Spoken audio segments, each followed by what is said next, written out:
Welcome to the second Quantum Roundtable Multidimensional Musings for Evolutionary Times. We've done one before where we have invited other illuminated quantum healing practitioners together to have a discussion about all things quantum, whether it's about healing, whether it's about awakening, whether it's about the juicy stuff that's happening in their sessions. So welcome to number 2. Yeah, we're going to take a few moments. I want to share about some things that we have going on. We have a new definition of IQH. Some people are wondering what IQH is and what makes it different from maybe other consciousness exploration modalities out there. So, illuminated quantum healing is a method for personal transformation, holistic healing, and superconsciousness development.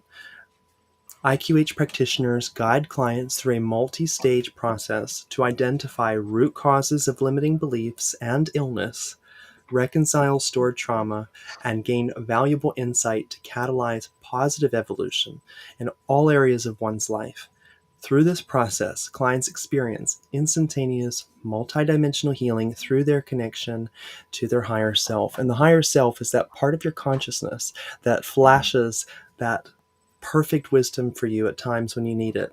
The inner knowings that you get, those inner promptings that you might have about do this or do that. And also that part of you that is able to discern between what is right and what is not good for you, what is in alignment with your deepest truth, and what is of something else. So these practitioners guide ordinary everyday people into their own mystical nature, into their ability to connect very deeply with that presence that lives within each and every one of us.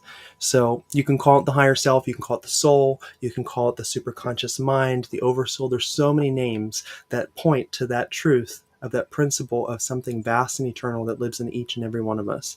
So IQH helps people connect with that and to uncover information that is really helpful for their healing and for their life path. We have trainings so we facilitate sessions with this, and we also have trainings, hence we have some practitioners here. And that's done in 2 ways. One is with the do-it-yourself training, which we have recorded a bunch of things. We put them up and you can go through the material on your own. We also have, for a little boost, we have the semi-live training, which includes 3 meetings with Ron and myself and the other members that are joining for the training. You still do the video material on your own, but we meet 3 times just to talk and share about maybe even new things that have been developed since we first made those videos. So this is all by application only. So people have to submit an application and share where they are in their path, their philosophy, what they're calling to do to serve this great awakening that's happening across the planet. And then we select from those people. So you can always trust that when you're connecting with an IQH practitioner, that this is somebody who has been doing the work, who has a deep understanding about the subconscious reasons of seeds that create cycles of suffering in one's life.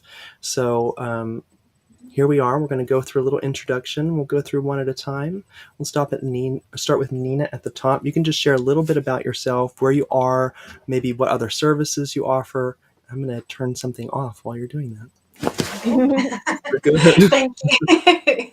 Thank you so much. I am Nina Rafaela Morocco from Rafaela Soul Sessions.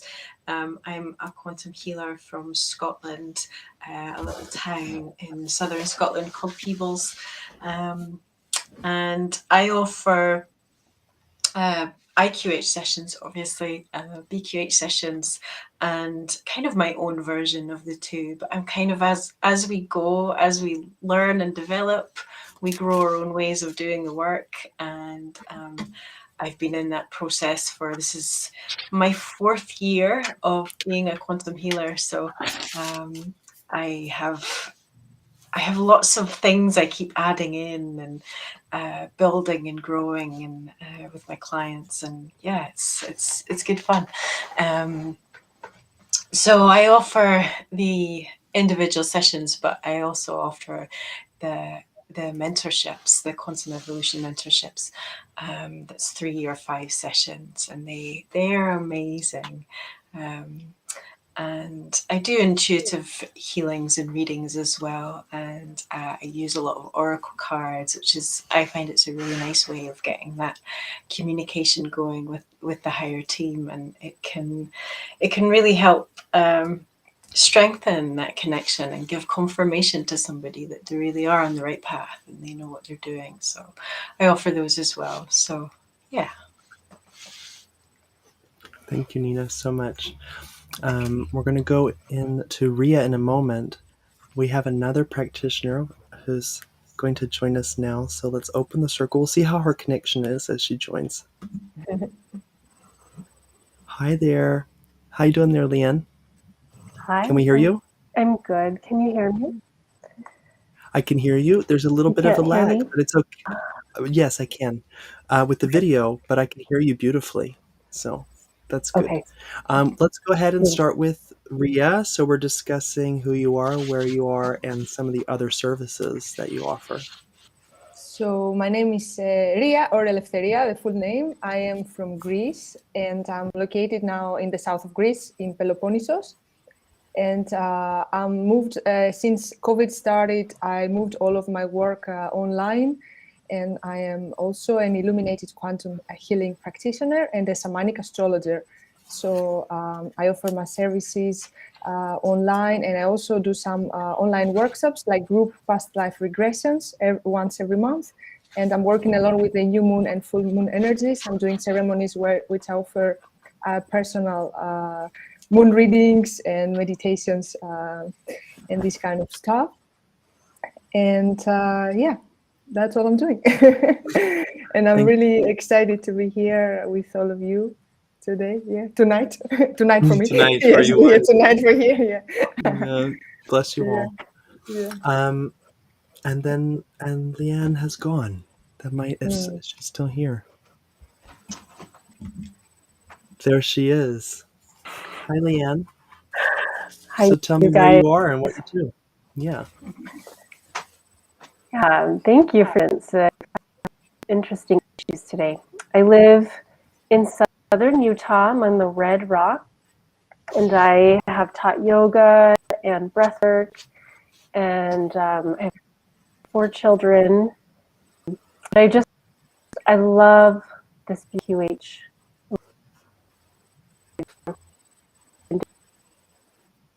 To about 60 seconds.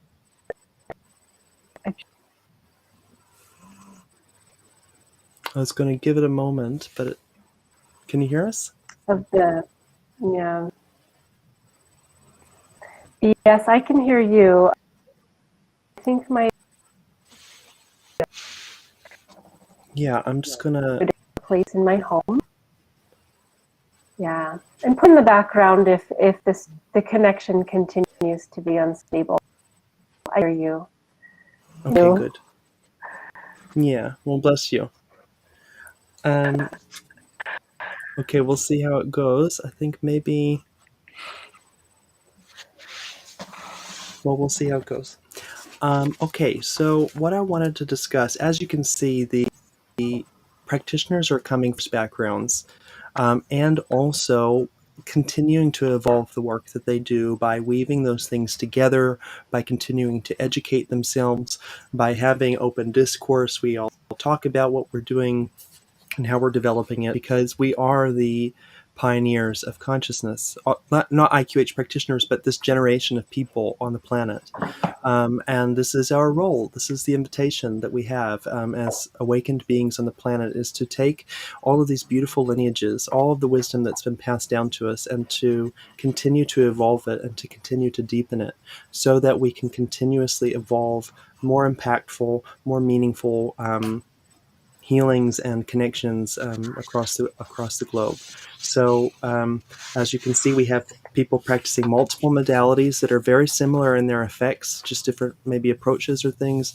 And this is something that we value very, very, very much in the New Earth Ascending philosophy. So New Earth Ascending is the nonprofit that houses these different works that come out. Hi, I'm Michael Garby. Now I'll do my intro.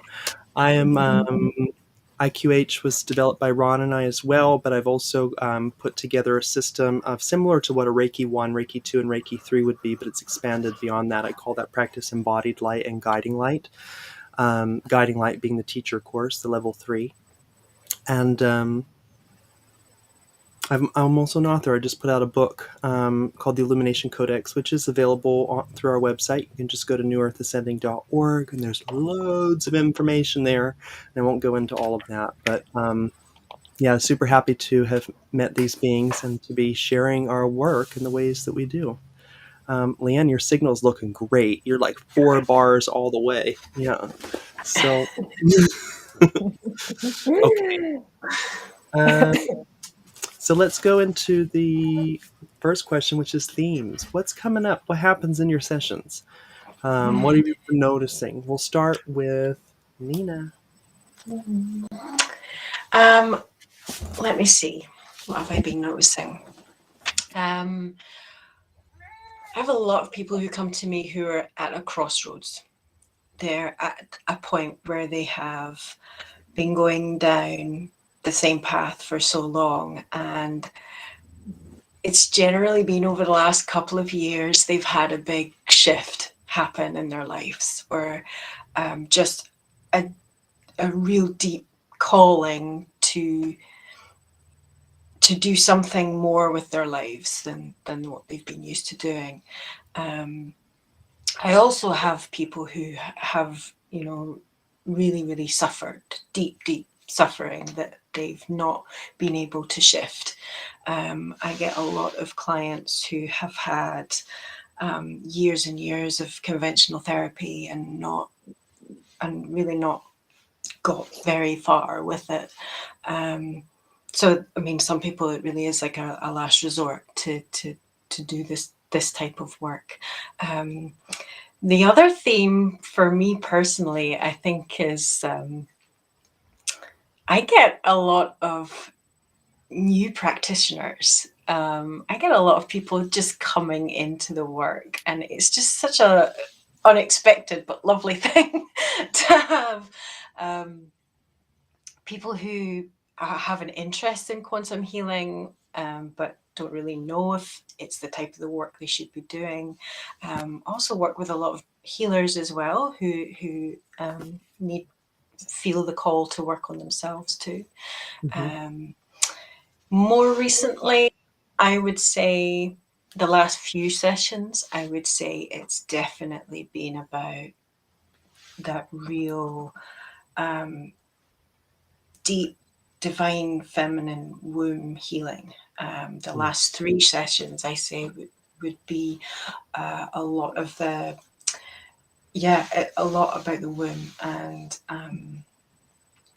that femininity, that real divine mother, Mary Magdalene feminine energy has been coming through very strongly the past 3 sessions. But yeah, I get a real mix of themes for people. But yeah. My question, one of them is about why do you feel a practice like this might be more impactful for somebody compared to a traditional counseling, which is also incredible and valuable as well. So what might somebody get out of this that they may not get out of a talk therapy kind of work? I think people feel like when you're talking to a practitioner like us, you're not going to be categorized or put into a box or labeled or judged in any way, shape, or form. You're not going to be pigeonholed and prescribed and all of that. Because we're not just looking at this from the level of the mind or the body. It's not just physical or mental. We're looking at this from a much, much wider perspective. We're looking at it from the perspective of your soul, of your higher self. And that goes way, way deeper. And it rounds everything off so nicely as well. It connects everything and interconnects everything. And I think that's why the people I've worked with have had huge advances in their healing process. Mm-hmm. Thank you for sharing that. Yeah. It's interesting that when I look back at some of the early psychology philosophy in the last 100 years or so, there was talk of the metaphysics. A lot of the origins of those philosophies were coming from the mystical traditions. And then somehow it's become almost Yeah. taboo to even recognize that, or to use that principle as a foundation for the work, when that's really what modern psychology was. A lot of it was coming from the hidden teachings. And Yeah. so let's see what Ria has to say. I see Leanne is in the space also.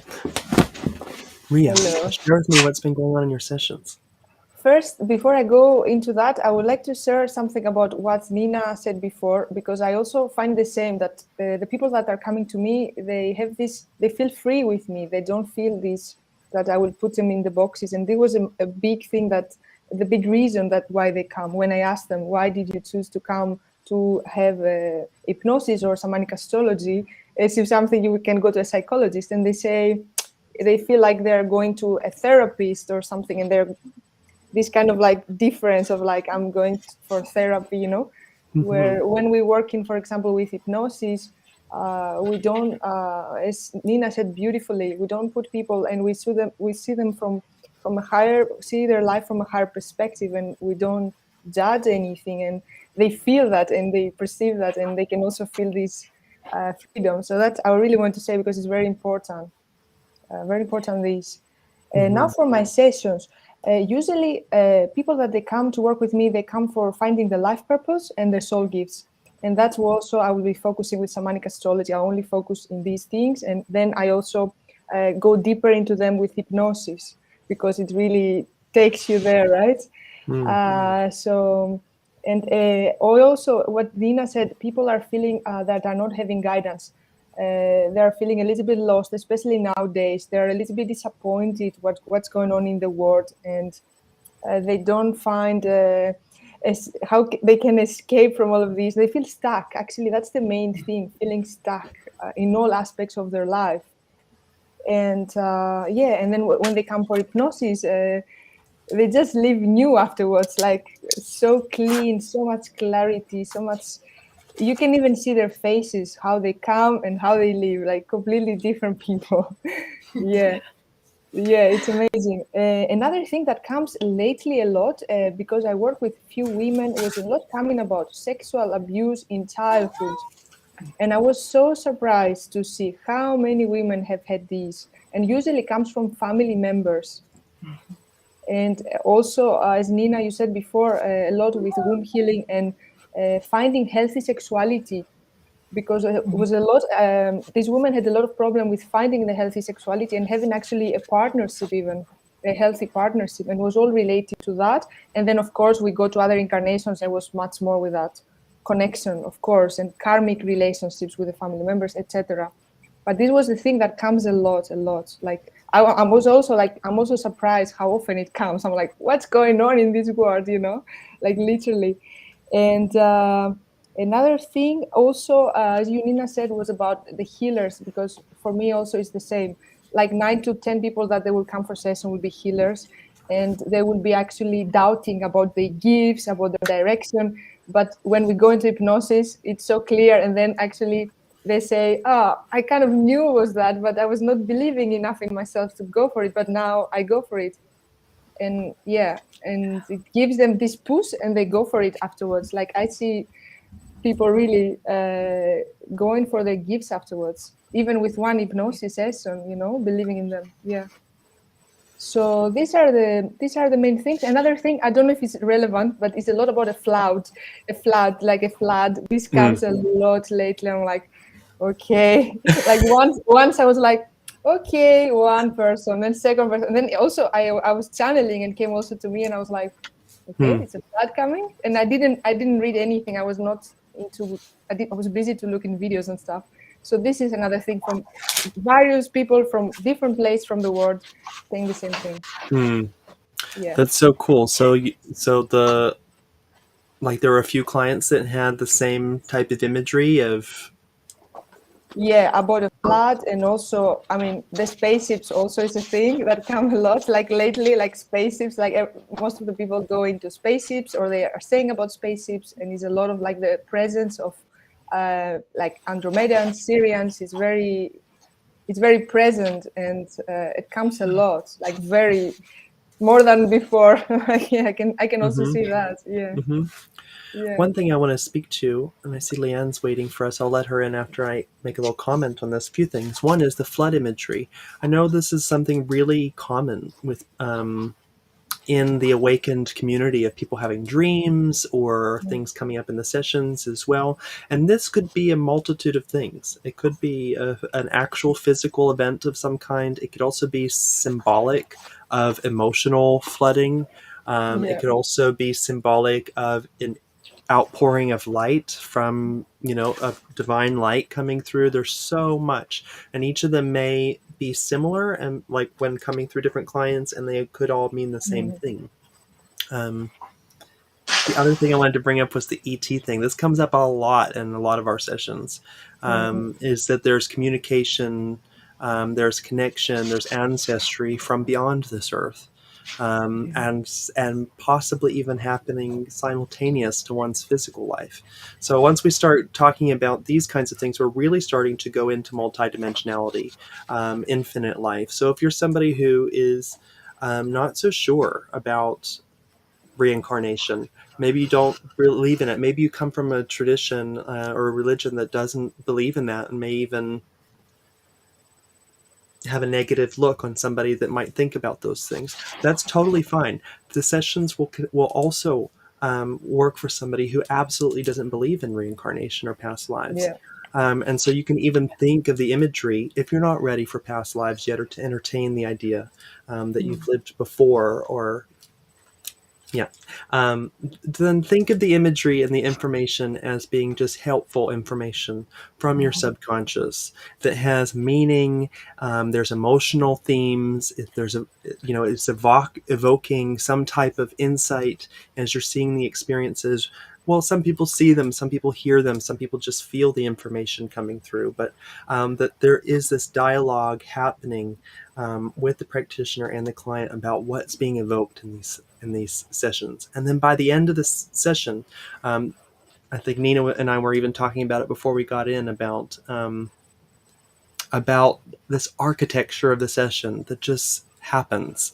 That by the end of the session, there's these things that weave in and out of theme and storyline. Yeah. I want to bring in, well, now I see, Leanne, your signal just went down again. So we're going to go into the next question till you get a. Oh no, you're. It's in and out. I'll give you a try. I'll give you a try. We'll see what happens. Ready? Here we go. You're in. Okay, let's see. Can you hear us? Oh, she's not Oh, working. Yeah. Well, she is just. You're multidimensional. You can have your conversations come through us. yeah, Okay. your energy is here anyway. Yeah, bless you. Okay, so the next question had to do with healings. I wanted to know about what's been happening. What are clients coming in with physical issues? So what's the connection there? What healing happens in the sessions? Yeah, we'll start with Nina. Oh, all sorts of healing. A lot of it is to do with different emotions that are trapped within the body.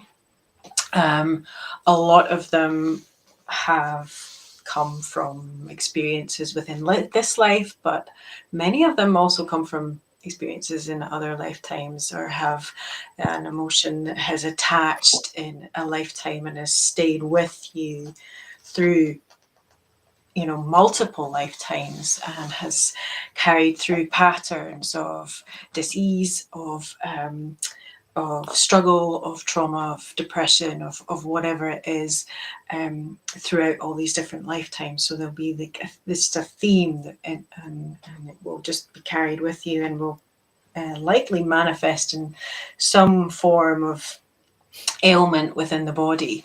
A lot of the time when I speak, I go in and speak to the emotion directly because I like to have a good chat with it and see what it's about.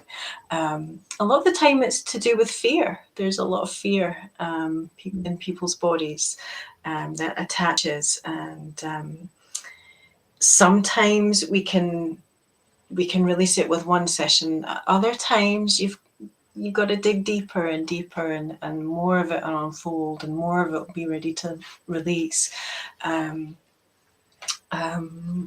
What else with the healings? I mean, there's just so much. There's been so many Can you give an incredible example? healings. Can you give an example of a manifestation of illness and how that developed for somebody? Because I feel like they shared really lovely Yeah. about how it works. Now, can you give us an example? Yeah, I have a client. She's a mentorship client. She had come to me after a really, really difficult life experience. Just one of the hardest stories I've heard.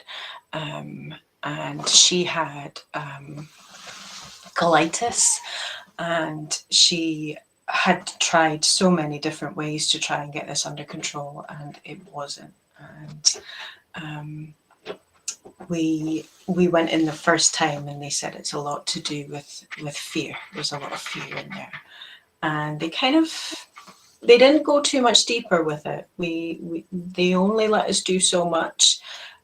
They said there's more that needs to be discovered. There's more that needs to be integrated. What we did within that session, they said it was a lot for her. She would need to integrate that before we could go any deeper. So we did what we could with that one session, and then we went back maybe a month later and did her second session. And we ended up going to back to this fear again, and we dug a little deeper as to where this had come from. And they said it had come to her 7 lifetimes ago. It had been through an accident that she'd had where she was trampled by a horse, and this horse jumped. The fear had been in the horse, and it jumped from the horse and into her and attached to her system. It was attached in this lower chakra area, and it had been there for so long, and it just enjoyed being within her system. So we spoke to the fear.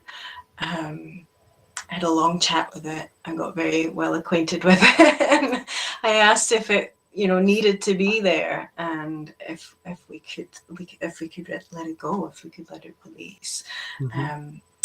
And eventually we got to the place where it could, and we allowed it to do that. And she just said instantly, you could see it on her face, she just said, I just feel so much lighter. And she's been doing really, really good since then.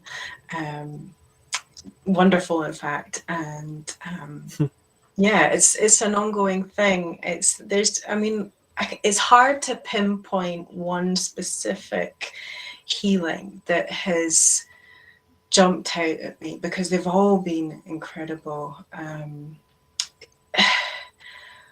The way I do it is I like to go in really deep. I don't just ask the higher self. I ask the actual consciousness of whatever it is that's causing the ailment or the disease, and I like to ask what it is that's keeping it there, and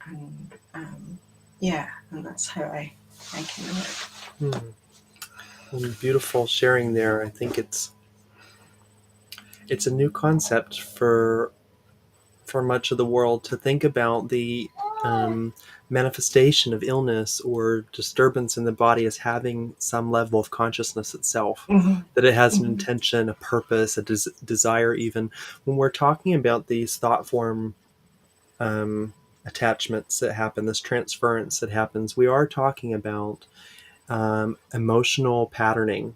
mental patterning that has even some levels sometimes of life force in itself. So it's a thought that even has, and it needs to continue replenishing. So energetic hygiene is really, really important, and it's part of these sessions. It's not just finding the subconscious reason of why it's ill, but it's really about cleaning the entire structure of the physical body, the energetic body, the mind, getting everything to be working in perfection, no disturbances, no distortions. So it's much, much more thorough than, I don't want to put like an energy, like a hands-on healing in a lower category or anything like that, because miraculous, incredible healings can happen with that.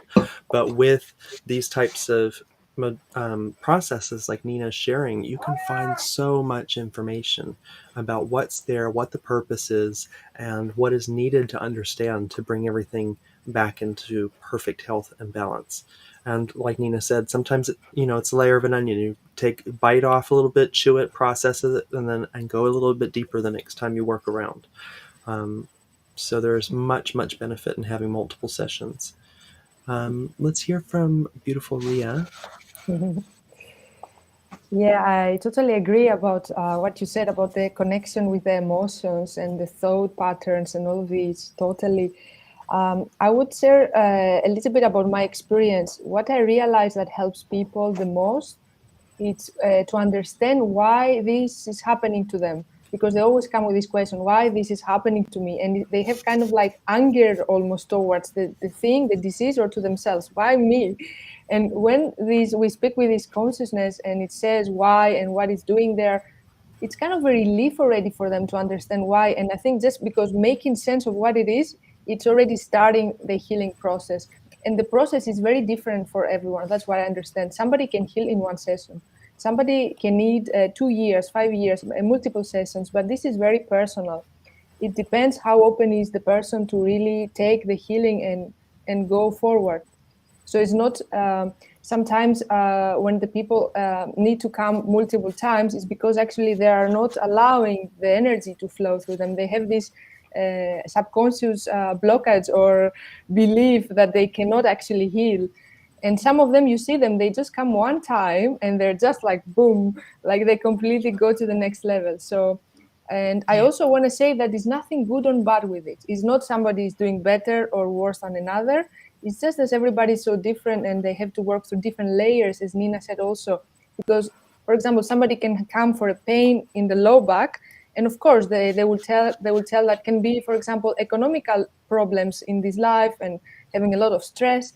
But then the next session we go deeper, and will be many lifetimes we'll struggle with survival, for example, or other things.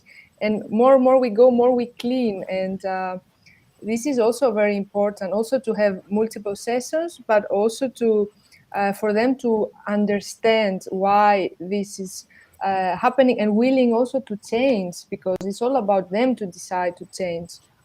Because in some cases, for example, I'll tell you, because I want to share something different than Nina, to give people different perspectives. For example, a woman came and she was blocked in the nose. Like she said, I have rhinitis all the time, like for many years now. And we start looking at the relationship with her husband, and it was not very good. So the higher self told her to break up with the husband and take her 2 kids and just leave and go there, and because it was very abusive and she had to go. And she calls me a week after and she said, she was like 40 years old. That was almost 2 years ago, this session, but I remember it. And she calls me and she's like, Ria, I don't have the rhinitis anymore. I said, I had all of my life. What's going on? And she didn't break up, of course. And then she didn't have rhinitis for 1 month after the session. But of course, she didn't change anything. She was still in a very abusive relationship and with a lot of violence, and came back. So you see, that's what I mean. It's about if you can decide to change also. Yes. The higher self will give you all the information, will tell you exactly what to do. And it's up to you then. And also for the process, like to really allow yourself to go in the process, because some people have also resistance to go inside and look what comes up. Because in the session, we are like doing a surgery. We open up, things come up, but then they do the work themselves. We cannot do the work for them. So that's also something they have to understand, and give time to process and see, look inside them. And that's how they heal. That's how I see people healing, only through these. Yeah. Yeah. Yeah. So we're not doing miracles. We're just there ourselves, actually showing the path, and all the information is available. Like always, everything that they need for the healing, everything. Like literally, even the food. Sometimes even they tell them what. Today they were telling me what herbs to take or find this kind of weird stuff. And I was like, oh my god, they get very specific sometimes. Yeah, yeah, Yeah. Yeah. Thank yeah. you for sharing that. The importance of, I think it's the opposite of what we've all been trained in terms of our health. Health was like you put the responsibility of your health in the doctor, that you go, like allopathic medicine. You go there, they just throw you some prescriptions and see you for a few moments, and then that's supposed to fix your health. And Yeah. this is so different because it's inviting someone to come into their deepest truth and to really live their deepest ethics, and Mhm. to break free of limitation, and to really, and it does require a level of self-honesty Yeah. that is,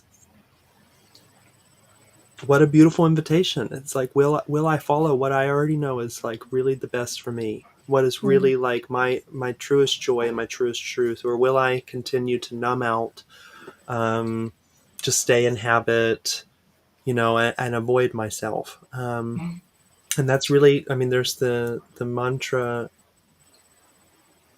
of lead me from the untrue to the truth, from the Mhm. unreal to the real, Yeah, from yeah. this illusion of mortality into my infinite being. Like that really is. And through these sessions, people get to taste that, they get to feel it, they get to peek beyond the curtain to see a little bit of what else is out there.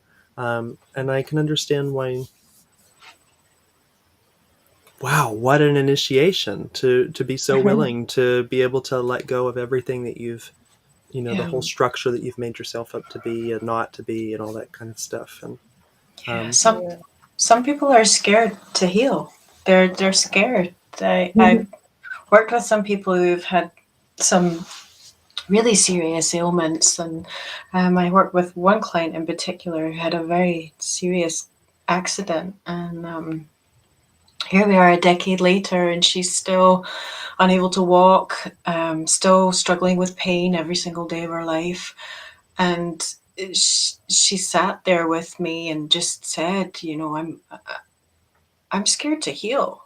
I'm scared for my life to change because I've created one thing for myself for so long. I don't know where my life is beyond now, beyond, yeah, and to be able to be that open and that honest with yourself. Um, and that's the beautiful thing about this work, is that it will meet you where you're at. It will meet you where you are. Mhm. It won't take you any shorter, any further than you need to go. It just sees where you are, and it loves you and cares for you and will meet you right there. And it will show you exactly what it is about yourself that you need to see in order for you to take the steps that you want to take to reach the goals that you want to reach. yeah. Mhm. Yeah. Hmm. I think I also agree with what Nina said, and I want to say how smooth is the process of hypnosis, where I find some other healing modalities being very kind of aggressive energy or pushing way too much that people can handle. Like I had certain people coming with Kundalini raising, and they couldn't know what to do, or they were afraid to channel because they had so strong experience that they were like Mm-hmm. scared of going to the spiritual side because of that. And Mm-hmm. I think hypnosis is super safe in this term and super smooth, and is very loving energy and will not take you anywhere that you're not you cannot understand, or is not going to push you anywhere. So this is very important for people also to know. Mm-hmm. Yeah. Where Mm-hmm. with even with energy healing sometimes can be more intense than the person can handle, and some people like vomit or get dizzy, where with hypnosis it's totally gentle and in their pace completely. Yeah, Yeah. What yeah. a great point to bring up. Because there is this, some of these videos that you see of some of these sessions up, from somebody who might not know about what really was going on there, it can look, because the bodies sometimes are shaking, there's movement happening, there's Yeah. all this random movement that might happen. This is all if you're not aware of Kundalini awakening and what it does as it moves through the body, it can look really strange and odd. Mm-hmm. Yeah. So in these experiences, like when we're doing this work, that activation can happen in a really safe container, because we're connecting with something. It's not just a spontaneous event that happens because of a triggered trauma in life, or I don't know. There's many reasons why Kundalini might start moving. But in these sessions, what the work, the container that's held, the way the practitioner is with the client, the energies that are supporting it, you can move through these metaphysical experiences in a really enjoyable way, that isn't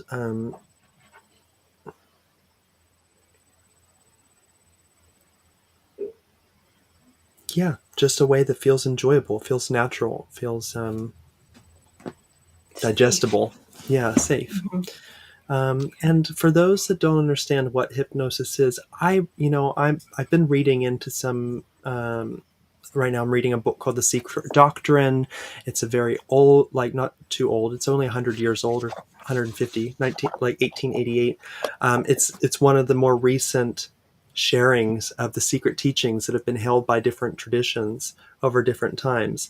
These states, what we call hypnosis now, have been called meditation, superconscious development, the Atman, the Yoga Nidra. These are all, we call it hypnosis now. That's a new word. It was mesmerization, I think, was the term before that. But even if you go back even further, these modalities have been tested, tried, and true for thousands of years, to assist people through their own healing, through their own liberation from limitations of the mind and cycles of suffering. So, and that's also something that's different about IQH, is that we honor those lineages, and that we pull from them, we're fed by them. And we have experience with them. So it's coming with also old lineage, a long line of beings that have continued to share and to protect these teachings, so that we can be at this time of massive transformation, so that there'd be wide access to this information, so that we could all use it during these times. If I can say something, Michael, Please, yeah. I would like to say that I find hypnosis a very holistic system, because I tried so many things. I'm also giving energy healings, and I worked a lot with crystals, and I tried so many different modalities like shamanic healings, all this kind of stuff. And I find it very holistic, because you feel so complete after a session. And also myself, when I start having sessions, like all of things are covered. Like first you speak to the practitioner, so you actually release everything, you emotions, everything, you express how you feel, you have all this time actually. And then also you go to get information for the subconscious, you have the healing part, and then also you have the guidance for the higher self. So all the aspects are covered, where I don't know any other modality that gives that thing. Because for example, when I go usually I used to go a lot for theta healing or energy healing stuff, or hands-on healing, and I will still leave and I will be like, something missing or something. I always want to go back to the practitioner for some reason. Well, with hypnosis, literally you feel so full and complete on a good way. And of course you will love to go back, but it's just, you get everything, the healing, the guidance, the support, the emotional part as well, the mind part as well. Like, so that's what I want to mention. I find it impressive. It's still impressive when I also go for sessions, because I also go and to other practitioners, and I'm still like, wow, I'm still, of course. Nina, did you have something you wanted to add to that? Yeah, there's no stone uncovered. We're thorough with and I love how long these sessions are, in that they do thing from the journey, that, and I mean, a lot of the questions are answered in the journey as well, which is so beautiful too. And then you get the confirmation of having that communication with the higher self, and then it goes into the physical body and the healing, and and it's just so full. It's just so full. And then at the end of the session, we get to say, "Are we complete?" And you I love that know, one. are we complete? And the higher self gives us the okay. That, yes, we're done. Or there's this little bit Or this. here we need to, So when we're done, we know we're really done, and it's good. It's a good feeling. Oh, I love that moment. Thank you for bringing that up. Yeah, it's like, have we actually reached, the Yeah. ultimate of what we can achieve in this time Yes. together? Exactly. Wow. Yeah. How many times have I gone to a doctor and been like, Yeah. there's a lot left to be. Yeah. Come next week. Yeah. He's like the doctor. Yeah. This is something I wanted to bring up. Well, I haven't been to two. Anyway, that's my own life stories. So Ria wanted to talk about the continuation of the work, about how the session continues, the benefits continue even after doing the session, like after meeting up. Can you explain a little bit about what a person might experience after? Yeah, I always say this to people, because sometimes people, they think that they come for a session and they just benefit at that day and that's it. But this is actually like an activation, or like a transmission, if it's the right word in English, where we are activating and we are just bringing this completely new energy, and the old energy is leaving. So this takes a time and process.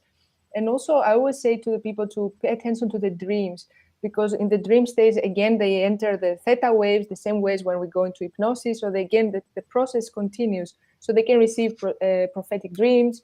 They can receive dreams of clearing. They receive activation. Some people say even they see their guides coming in the dreams, but they didn't see in the session how they look, and they come afterwards. So it continues. Some others say, I had a life in Egypt and I saw the rest in the dreams in the next week. So it can also happen, especially if it's something really important for them. It will come more and more. And this is actually one session is, I say it's for lifetime, because like one session can clear so many different layers that literally sometimes you need a lifetime or even more to clean these layers if you will not have a session like that. Literally so many things. And the clearing is not just, for example, somebody comes from a physical disease. It goes beyond that. It's because this also has layers. It's not just the physical, right? It has different ones. So this is also important for them to know, that the work continues for a long time. Literally, for example, if I say for my personal experience, I would have one session and I would still going on for 2 years afterwards, and I would still release it, and I would be like, I'm still working on that now, and I'm still didn't integrate it fully, because sometimes it's big and you don't realize that how all this healing is such a big for the body. And now we have this opportunity in this lifetime to heal that, where before probably we didn't have, to clear so much karma in one life and raise the consciousness. So it's a great opportunity, these sessions, to do that. And it's as fast as it can be in a human life, right?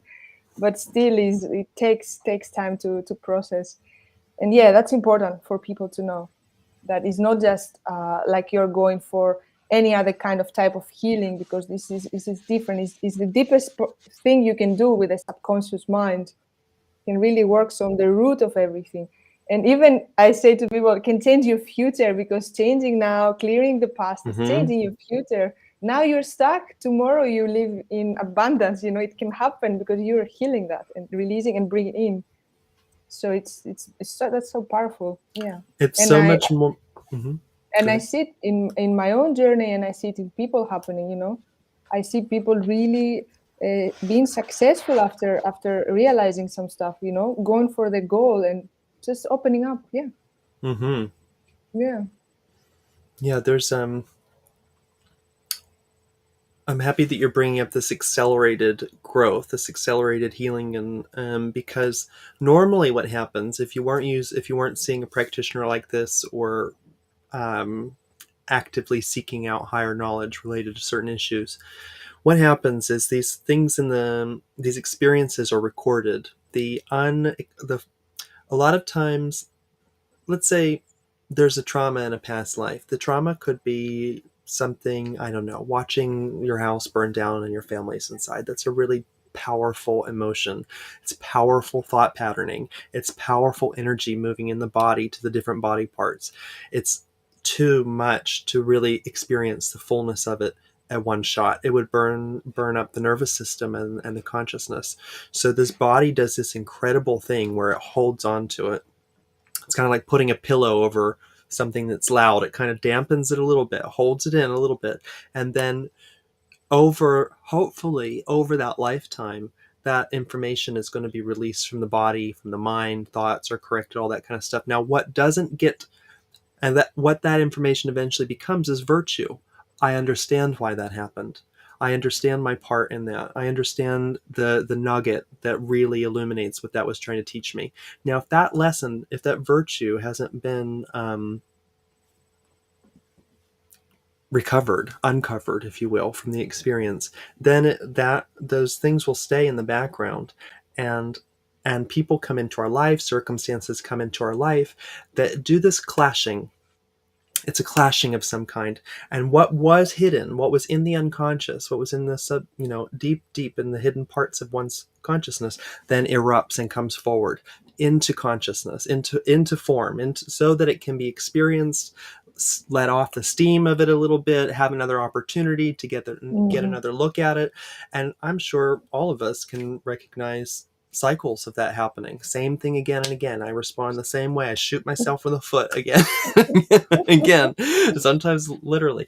But so in these sessions, what can happen is, instead of having the clashing, it's brought up, looked at, experienced in a really safe container, so that it can be released from the physical tissues, from the organs, from the energy patterning, from the thought process that creates such a thing. So in one session, we go through, there's so many experiences in one session, so many like little emotions that people go through. So it's a little explanation about what's happening there. Okay.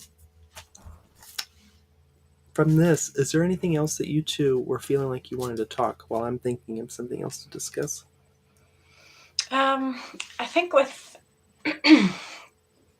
what we were saying about the what happens after a session, what's experienced after a session, it's really amazing. I think people feel so charged and so sparkly and shiny and brand new after a session. It can take a little bit of time for everything that has happened to really fully integrate into their consciousness, because we cover so much. And so it can be a couple of months down the line, a year down the line, and then suddenly something will go and snap into place, and they'll go back to a part in the session and go, oh, that's what that was about. That was why they brought this up. Because the information there's just so much information that comes, it can take that little bit of time for it to catch up with them. I'm still integrating stuff from my own first session. I'm still taking wisdom from and I'm still in awe of my own first session, because it was amazing. So there's just so much that's covered. That it takes time for us to fully catch up with it all.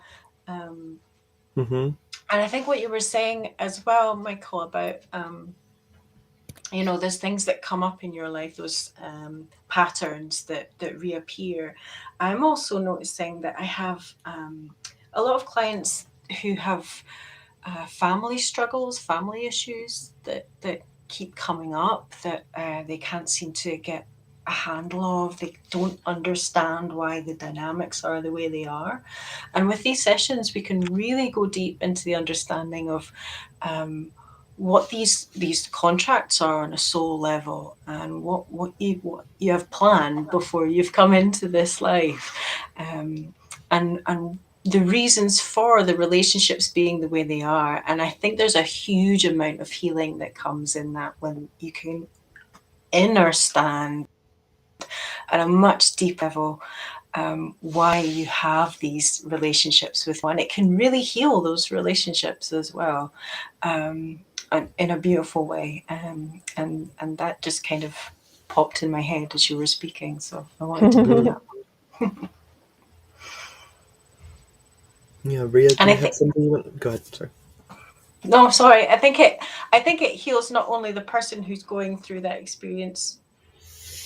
It heals the family as well, because when you heal yourself in this way, you respond and react differently in the situations that come up within these dynamics, and it heals everyone that's involved in it. The ripple effects are very strong. Yeah. It's also a very, a lot of times, at least the way that I finish my sessions, I don't know if you finish yours exactly like this, but we dedicate the session's benefits to all beings, to liberate all beings from cycles of suffering. That we, put that some of the benefit of what we've done hopefully benefits beyond ourself, and that, in that experience. And I really love what you're sharing there. That it's, if you're having family discord, if there's a lot of suffering in the family, healing yourself, and those things that are alive within you is freeing the rest of your family, even generations back and forward, of from those patterns. Rhea, did you have something, sweetheart, you wanted to say? No. No. Well, one thing that it brought up was this term that I've been playing around with called holographic memory, which I am, where in the mundane kind of normal human consciousness we have linear memory. Oh, I did this, and then I did that, and then I did that, and then I did that. But then in these sessions, and also through the flashes of insight that are coming via superconscious ability, that it's holographic. It can be a flash of a scene, but it has a lot of information in it. It has a lot of subtle information and nuanced information in it, that takes a moment to unpack, to look at it. What does that mean? How does that apply to my life? Sometimes it's abstract, and the abstractness helps to understand a deeper place within those linear things that are more concrete. I'd love to hear about your sessions that you've had with yourself. What was your experience like with as a first time person? I was with Rhea when she had hers. Yes, yes. I had my first session with Ron, Yeah, actually. yeah. Yeah, and I didn't believe any of those back then. I didn't believe in past lives. I was in a period where I was quite lost, actually. I was not knowing what to do with work, with the place I was. I had all the kind of questions with every aspect of my life, with a partner, everything. And then all the session was about my soul gifts, like literally was all about that. And I remember after the session, I was saying to Ron, like, is any of those true? Like this actually, because he was also asking me for some other like planets and stuff. And I said, is this true what I was saying? He's like, yeah. Many people are saying these things. And I was like, okay. And then it took me a while to understand what's going on, but then it started working. It was weird. It started activating the gifts like out of nowhere, and even if I didn't believe, and then it started coming up and up. And of course I continue working with hypnosis for a long time now. I almost 2 years and a half I'm having sessions, and it really changed every time. And when I do channeling, I ask my guides. They many times they tell me, listen to this hypnosis session you had, listen to that one that you had. Literally, literally. Now I have a list of them. So they guide me always to listen to the sessions to get the answers. Wow. Because again, of course, I'm going doing the same, and then again the same answer. Yeah. And it also it helped me a lot with toxic relationships. This is the main theme that I was working. It helped me so much with that, like literally. Yeah. And with the soul gifts, I was not believing in myself back then when I started. I had very low self-worth, and I was going into cycles of like putting myself down to be with relationship, with friends, with every aspect. I was putting myself down, and that completely changed with the years and with the self-work and the activations of the sessions. Yeah. So yeah, it totally works. Yeah, and actually that's why I'm so passionate about it, because it worked for me, and I had my own experience, and I'm not speaking out of books. I'm speaking out of what I experienced myself, and Yeah. yeah, it's a lot of yeah. Okay, I I can want to finish. share that actually because when I facilitated a session with you, it activated me in a way that I just wanted to share with you, because it's that was this, like, we had asked about why we felt this deep connection to each other and to show us, past connections. And one of them was the bakery, like our marriage, like our, this, like, we were part of We our were life married was, before. yeah, we were baking food and serving the community with yummy food. And I have to say that after that session, after just even being in the space and watching you go through it, um, it reignited this, like, creative genius around the stove. Like, now I'm cooking so much, and with, like, and it's an alchemy thing. It's like I'm, like, pulling from the spices and, like, check it, you stir. It's like all of a sudden I'm like, quantum Yeah, chef. It's pretty cool. And I think of you almost every meal that I make. I'm like, oh, Ria, that's so funny. That's so funny. Oh. I miss those times. For me, the most strange thing that happened is, I think, the second session or the third, they told me about astrology. And for me back then was not something I was doing for work, like, because I was working as a yoga teacher, as an energy healer. And then every time I will look at the chart, I will know what it is. I will know. And then more things Mm-hmm. came up. And actually, I realized that I know, but I didn't study in this life, right? And then, Yeah. of course, I studied. And even now, sometimes I will look at something and I will look back in the book and will be exactly the same of the thing I don't know sometimes. So it's very interesting how it brought up the knowledge, activated. Mm-hmm. And I And didn't know this about it. Yeah. and this is the superconscious mind. This is what, when we have the physical body, we have the subtle body, and then even more subtle than the energy in the mind, we have Mm-hmm. the causal body, which could be considered the superconscious mind. So when she's looking at a chart and there's just this knowing that emerges from deeper than her rational mind has, this is because of the impressions that have been stored from those other lifetimes. And this is naturally something that you start to develop when you start going through your awakening process. It just starts to trickle in. And practices like this, or any type of spiritual education and spiritual practices, are going to help somebody cultivate. You can call it intuition. There's many levels and layers and aspects to it. There's also buddhi is a great word if you're wanting to look up developing the superconscious. It's the part that flashes the insights. It's considered the vehicle for the soul in the Sanskrit traditions. Yeah. Um, or the Holy Spirit is another word. It's like when that information comes in that's beyond, when you're feeling like, when you're in your gifts, when you're Mm-hmm. sharing, and there's that extra light that comes through you when you're in your gifts. This is that part of the superconscious mind when you're in those flow states. And so IQH sessions help, really cultivate that. It's mostly undeveloped in most of humanity. But those that are starting to go through their awakening process, starting to become empathic, intuitive, it's these faculties that we're working with and developing. And this is one of the gifts of being alive at this time. We have this opportunity to advance ourselves at supersonic rates, Mm-hmm. and become super conscious humans, and that's super exciting for me. Yeah. Um, Nina, let me hear about your experiences, because you were having also frequent sessions. Yeah, I've had. I stopped counting how many sessions. Because I mean, when you start this work, it's really good to get the practice in by swapping and sharing and learning through the sharing. So I had quite a lot when I first started, and obviously we're developing and healing ourselves through the work as well. So it was really important to me um, to go there and dive deep and really get some deep healing for myself. That was my way into the work. I was really looking for a way to heal a lot of the struggles that I'd been through the years previously. I went through a huge I call it initiation now. But it was a good few years of constant real struggle.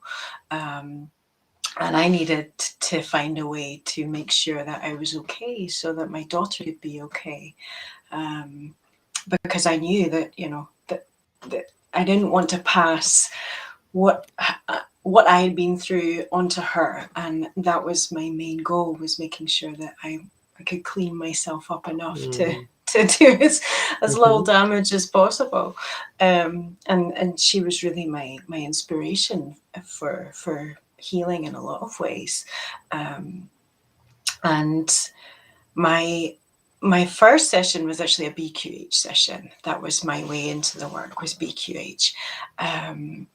And I was so ready for something like that.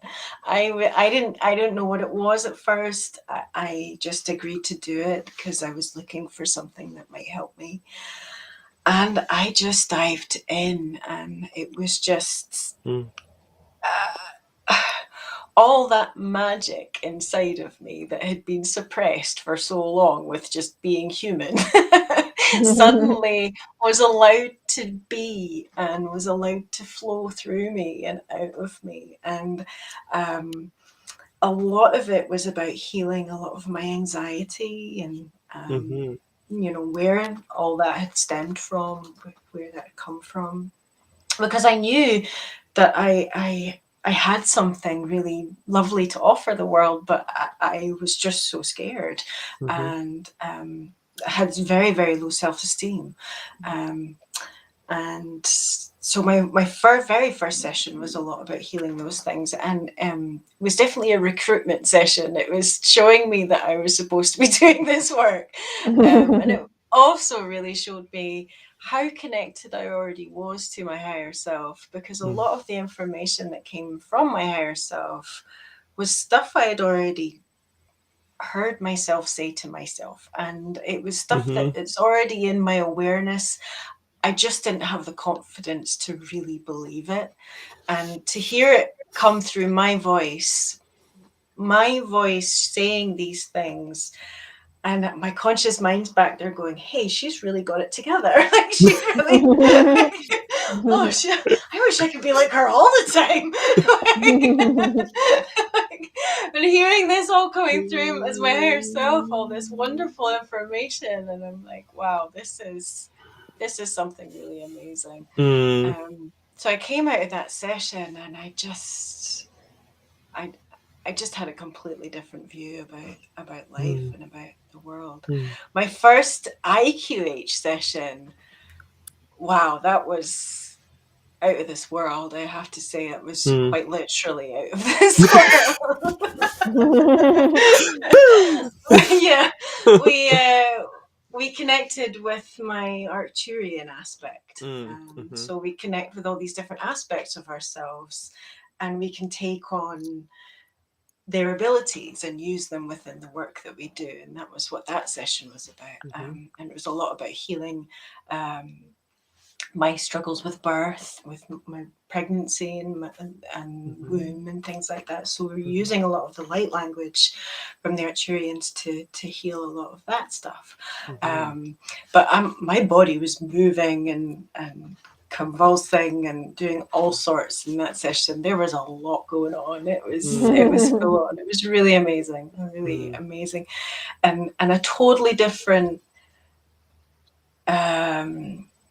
just feeling that the work. It was just it was beautiful though. I loved it. It was so both modalities have been wonderful experience. I'd love to hear you all talk about this concept of multiple aspects, parallel lives, and light language. Yeah, I think those are some great topics to weave in. So what would you like? Do you have anything to share about those?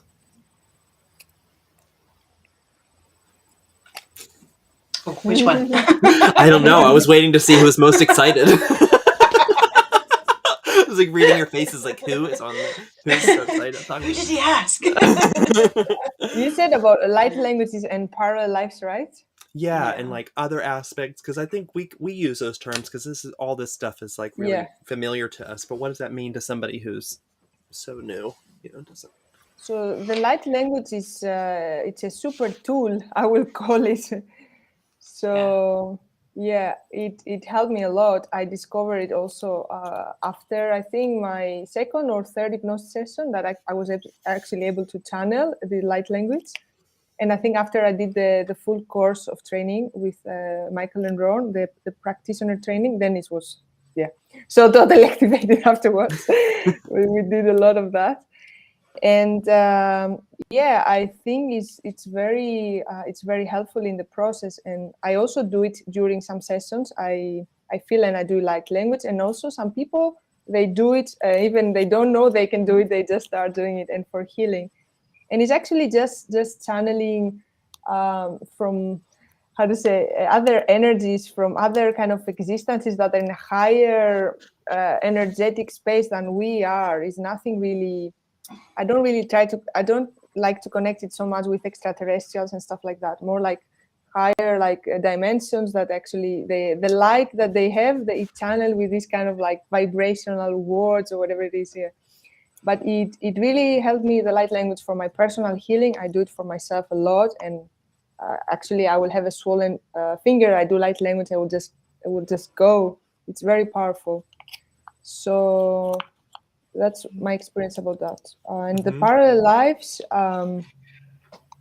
About the parallel lives, I mean, I believe that everything from personal experience, that everything is parallel. And for example, if I'm a shaman in a parallel life, let's say, and I can really connect with that gift and bring it to my current center now and focus, I can really have these gifts, and that's why I say, how powerful is this kind of work?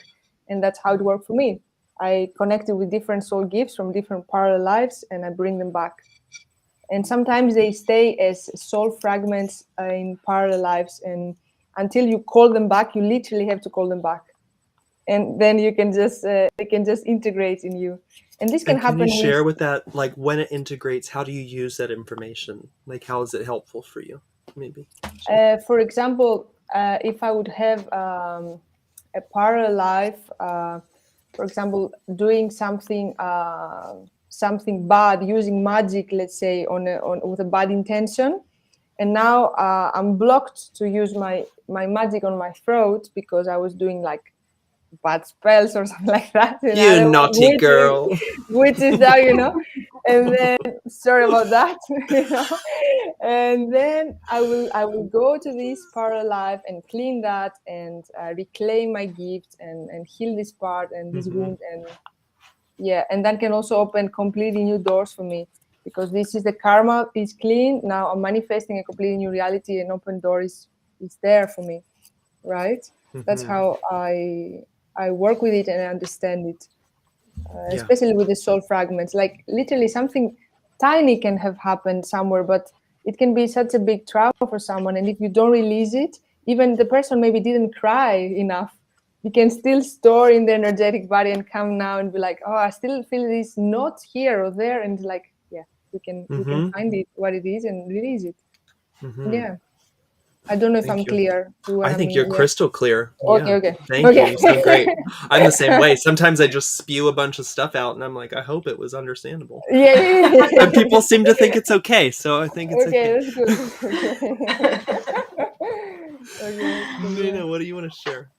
About light language. Well, I see light language as just information that is coming in through you, that basically higher dimensional information that comes through you, the way it comes through, it bypasses the conscious mind. So it allows us to integrate the information without the conscious mind going, hey, wait a minute, I want to be in control. It allows it to come through and for you to fully absorb and activate. And, if there's codes in it or whatever information is embedded in it, it can come and be embedded in you without that distortion of the mind. And I mean, I about it before I started this work. I didn't really know much about it until it started happening to me. And then I discovered what it was. And I discovered that I'd actually been doing it for a long time. And it was just something that had been happening for a long time. I just had never put a word to it. And then as I had my IQH session with that aspect of myself from Arcturus, and it was the hand-like language that was what they were doing at first, along with the sort of energy healing work that was happening with that, and then the verbal came after, and it's something I continue to work with myself and with my clients. They said it's something that I'll just develop over time, and it's just something that comes, and the more you do it, the less your mind's involved in it, and you just allow it to flow. I do it within my meditations as well a lot. I find it a really nice way for me to get into a good state to do whatever I need to do for myself. The parallel lives, I have a client who calls it finding her treasure. She goes into these different parts of realms, aspects of herself, and finds her treasure. The last time we had a session, she found her confidence. She went into a lifetime where she was a grid worker. She was working with a blue grid that was around the entire Earth. It was connected to source. She's since then had a lot more downloads about it being connected to all of us who do this work, and light workers around the world are all connected within this blue grid that is helping illuminate and reconnect the world and transmute a lot of the energy that needs to leave the world right now. But she was this grid worker in ancient times, and she would work on this grid, and we went through her life from childhood when she was being taught. She was like a mentor, being taught how to do this work, to when she was like an older lady, and she'd been doing it for years. And just that ease of flow and the confidence and the gift that she had, and that she was able to do, and they really made her feel that ability within herself to do what she is able to do. They made her really feel the confidence again, and there it was just fully back within her again. She could really feel herself in that space of just being fully confident in who she was, and being able to shine in what she does. And she's now on her way to becoming a practitioner herself. So she's doing wonderful. So it's amazing. It's like it activates. It's, again, there's those unconscious gifts that we have no idea, but then in the sessions we can feel them again. They come into the awareness, and then we can access it much easier after it's come forward. I wanted to speak to, because sometimes I think the common light language that's out right now is this, that people are knowing about more or less, or the collective agreement of what light language is, has to do with the voice and using mudras or using hands while doing it. I also I was reading about the gifts of the Holy Spirit. I found this book of my grandmother. She was a Methodist Christian, and I was like, "Oh, what's this book? I'm going to look into it and see what my grandmother was poking around in." And in this one, and this is also, I've now come to the point where I realize the Holy Spirit and what the Sanskrit traditions call buddhi, that enlightened consciousness, enlightened energy, very probably the same thing. But there are many, I think in the Bible, it might even speak of 40 different gifts of the Holy Spirit, 40 different ways that the divine works through the instrument to bring in a shift of vibration, whether that be through the voice or it could be through dancing. Mine has always been through dancing, the way that I move and the energy that I can call in as I dance. People are painting these incredible paintings, these visionary paintings that have so much encoded in them. And so, but they're like any other craft. One, we have to try. We have to like actually do it. I know for myself, when I was hearing people do the vocal light languaging, and I was like, who am I to even think that I could do something like that? Like, I felt like it needed to be something that was like, I don't know, handed to me by a supreme being or something like that. Or and then what I started to notice was all the subconscious beliefs that I had around sharing my voice, when I'm appropriate, when I'm welcome in a space, when, fear of being ostracized, fear of being cast out from tribe, um, not even valuing myself. And as I started to, it actually, for me, what started to open up my voice started with mantra, through Sanskrit mantra, to start to even think that somehow my words could actually be healing, that they could actually be, that I could generate sound that was of a divine nature. And as I started to do that more and more, and then starting to experiment with it more and notice even those moments, even now when I start to work with it, when I go into toning and I start to intend to connect with my soul, higher self, whatever, and bring and imbue my vocal vibrations with this, I can feel the difference of when I'm doing that in a bliss or flow state, and then when the conscious mind comes in and wants to alter it a little bit, and there's a shift for me, in how I feel even as I'm doing it. One has like a really enlivening feeling throughout the whole body, and then once the ego steps in a bit more, then it kind of dampens it a little bit. So I think this place of surrender, this place of faith, and the willingness to try, that reaching, is really important for spiritual development. To try to get to the higher capacity, to try to be a higher version of yourself, and to connect. That this is the key. And even in the in the mystical traditions of yoga, where they have steps of how a person goes through their ascension process, there is a place of limitation, where that desire to reach beyond is essential, to take it that last leg of the development. So I think that's the thing to cultivate, more and more. It's just that desire and the willingness to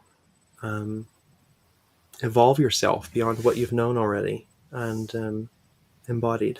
There's somebody asked a question. We have one. Do all people that speak light language understand each other? Who wants to answer that question?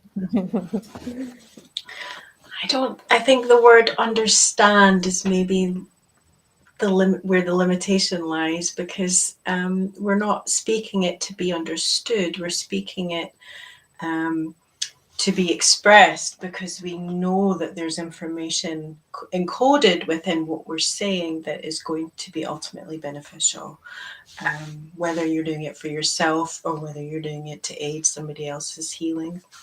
I've got clients who do light language on themselves when they're going through their healing, and it's not to be understood, it's just to be expressed, I think. Mm-hmm. Ria? My personal experience is sometimes when I channel light language, I do also translation.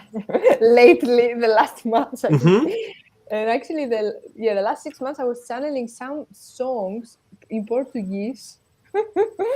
And I was like, oh my God, I'm getting even more weird. And then I looked on the internet, and actually there were medicine songs, and they were existing like in Portuguese like that. And I don't know Portuguese. I know Spanish, but not Portuguese. So there were actually some words, like I was in trance, and I would be like, okay, that is a word. I'm like, oh my God, what's going on? And then I will be saying one phrase, and because I was freaking out with what I was doing, I will have translation, and then again and again. And also this happened with channeling some Northern American Indian kind of stuff. that I was getting the translation, because they were giving me the guidance with light language. So I was healing the language and also to understand what they were saying. So it also can happen if you need it. I thought in this period I needed to understand what they were saying. So it happened, but in most of the times I feel the vibration, what it's all about. Yes. I have a deeper You can feel the understanding. energy. I feel what it's about. Like I know this is, for example, healing my womb and this vibration, and yeah. Or when I do to a person, to a client, I also know it's about that, but I don't, because this again, as Nina said, is the mind that wants to logical explanation, but they have different logic and higher. And that's where this holographic understanding, it's like it's abstract. It's not it works in a way that bypasses conscious concrete thinking, that it evokes something more than just this means this. It means a lot of things at once. It's like a and I think also because most people, when they're hearing light language, often they are in a place of receptivity, like they're in a place where they are listening, and that I think will have a different emotional effect for each person that hears it. How it touches them, what meaning it has, and that's amazing that everyone can have their own experience. Yeah, it can.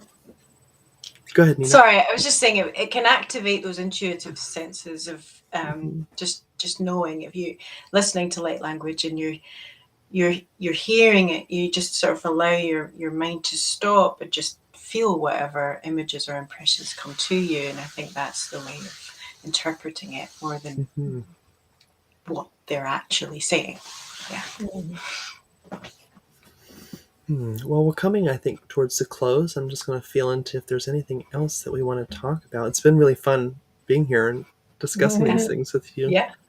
And just like how much we've all grown in such a short amount of time. I think because I started out with QHHT, I did level 1 and level 2, and that was, I think, in 2016.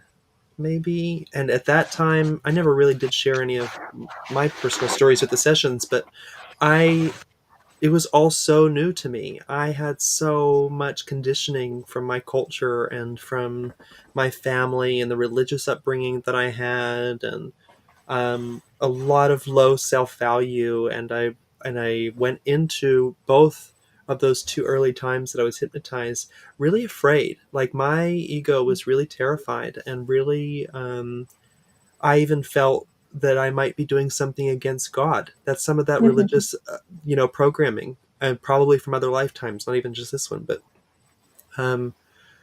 so even just to be in that space was really scary for me, and the information that was coming through was really, the first one was really simple. It was like a yogi out in a cave in the middle of nowhere with like a friend elephant. And it was really like, that was my best friend and only friend, really, was this elephant that would walk through sometimes. I miss those days. Out in nature, no wonky, weird energies around. So good. That was the life. Woo! No Wi-Fi, no 5G, nothing. Just meditation, samadhi. And then like another one was, this is where it started to get strange for me, was when the extraterrestrial stuff was coming in, and ancient Egypt and things like this. And I really was not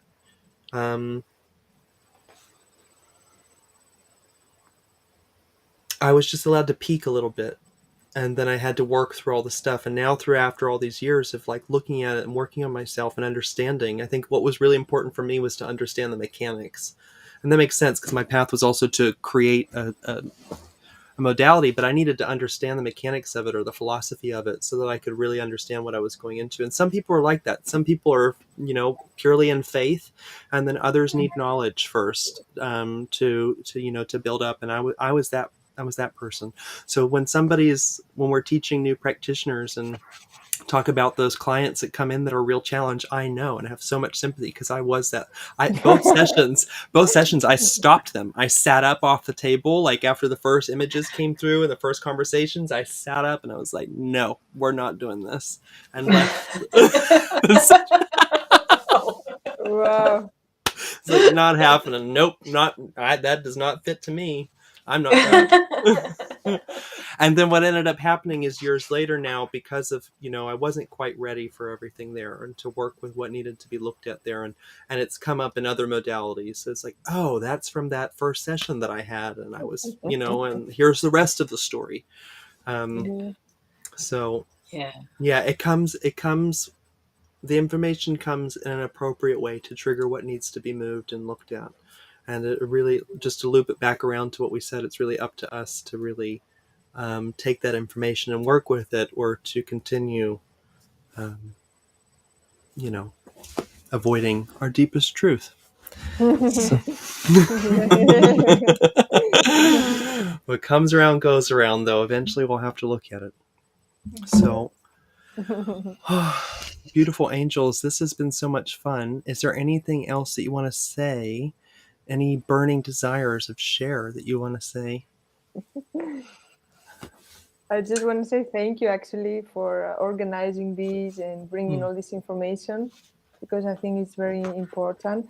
And this can open up also to people, because I remember myself in the beginning that I was really afraid of all this stuff that will sound like a little bit out of what I was used to in spirituality, because I was into yoga and I was like, that doesn't sound like yoga or this.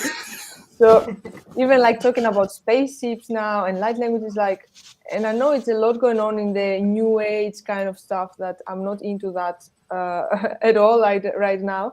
So I wanted people to understand that it's all kind of the same, has the same root, and there's nothing to be afraid. And it's like, to give like a more explanation of it, like a simple explanation, and to be more ground this information kind of.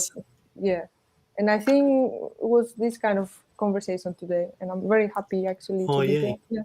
Yeah, good. I'm glad. Nina, you have anything to share?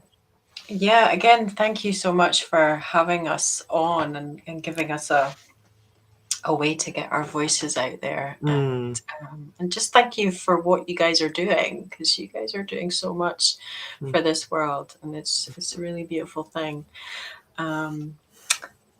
And yeah, just, I think the final word I would like to say is just, we have the tools to be able to tap into how powerful we really are. And this work can help us get there.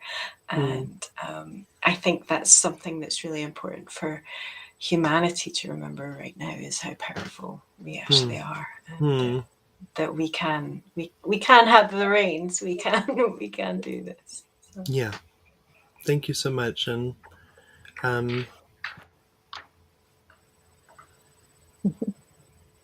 it's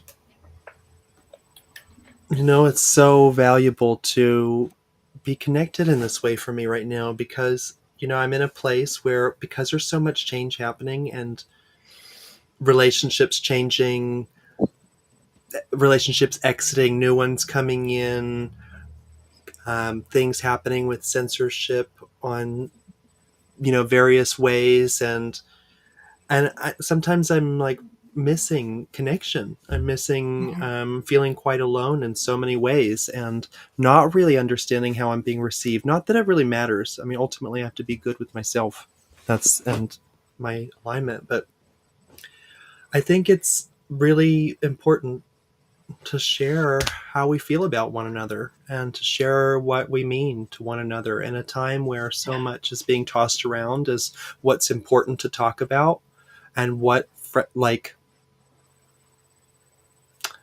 because people are being kind of herded off into different groups, and that current contemporary topic is what unites people, and in the mainstream kind of thing. And to be able to, like with Nina, like we've never actually stood in physical space together, but I feel deeply connected with you.